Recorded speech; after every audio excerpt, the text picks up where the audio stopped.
संभाजीनगर जिल्हा परिषदेच्या निवडणुकीमध्ये शिवसेना उद्धव बाळासाहेब ठाकरे पक्ष, काँग्रेस, राष्ट्रवादी काँग्रेस, शरदचंद्र पवार पक्ष आणि वंचित आघाडी या चार पक्षांची आघाडी होण्यावर शिक्कामोर्तब झालंय।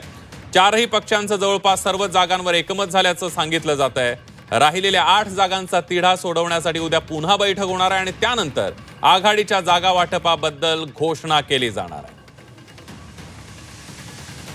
संभाजीनगर जिल्हा परिषदेमध्ये शिवसेना उद्धव बाळासाहेब ठाकरे, त्याचप्रमाणे काँग्रेस आणि वंचित बहुजन आघाडी या तिन्ही पक्ष आणि त्याच्यासोबतच राष्ट्रवादी काँग्रेस पक्ष जो शरद पवार साहेबांच्या नेतृत्वाखाली काम करतो, या चारही पक्षाचं आघाडी करून ही जिल्हा परिषद निवडणूक लढतोय।